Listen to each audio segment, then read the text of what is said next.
Hey guys, Ash here from C4 Retech, and last week I did a time lapse of a 50,000 rupee gaming PC build, and your response was overwhelming. I don't think I've ever seen that many comments on the same day on a C4 Retech video. So I want to start with a big thank you to all of you. Thank you guys. Anyway, one of the most common comments I got was about the parts I used for the build. So this is how I thought of doing it: a time lapse on week 1, an in-depth tutorial on how to build on week 2, and a gaming and benchmarks on week 3. I didn't expect so many questions on what I used and why. So here's a video I didn't really plan for: the 50,000 rupee gaming PC build, the what and the why.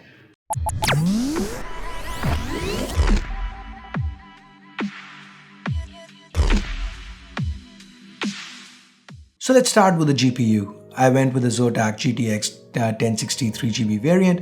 I wanted the extra power of the 1060, didn't want to settle for a 1050 or a 1050 Ti at this budget.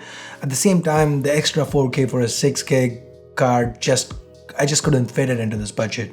So 1060 and Zotac is decent enough, so went with it. Besides, at 1080p, 3 gigs of VRAM is enough for most games to chug along merrily at high or even very high settings.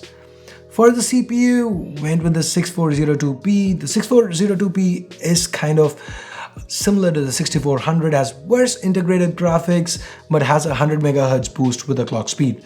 Given that this is a gaming build and I am getting a dedicated GPU anyway, I didn't really care about the integrated GPU. I did consider going with the 6500, but for a gaming build, I really couldn't justify the extra price because the performance difference wasn't going to be too much, so decided to go with the 6402P. For RAM, I picked a Corsair Vengeance 8GB stick.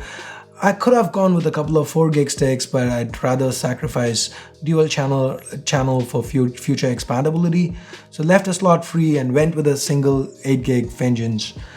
For the hard disk, I got a 1TB Toshiba 7200 RPM drive.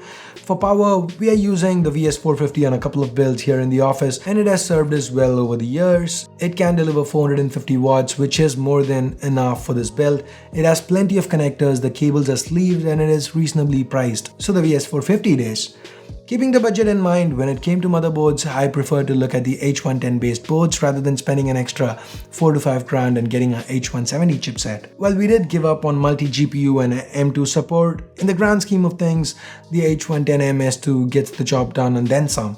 It has the essentials: 2 USB 3.0 ports, 2 USB 2.0 ports, 4 SATA 6 Gbps connectors, and a PCI Express 16X Gen 3.0 slot. And what we saved here allowed us to splurge a wee bit more on the next item, the Corsair 100R.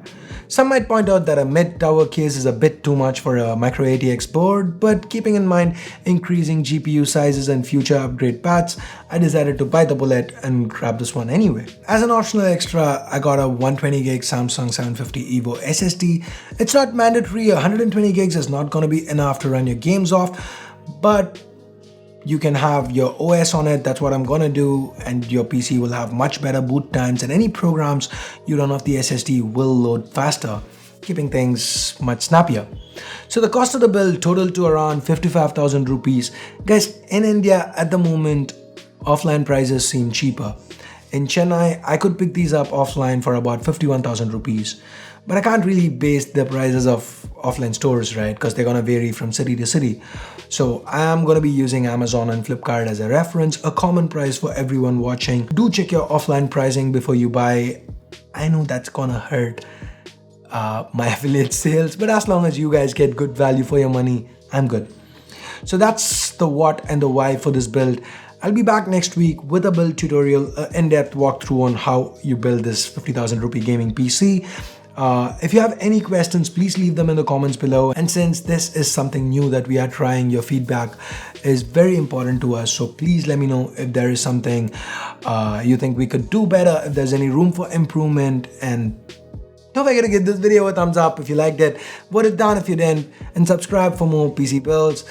Thanks a lot for watching. Till next time, this is Ash here from C4 Retech signing off. You guys have a great day. Bye-bye now.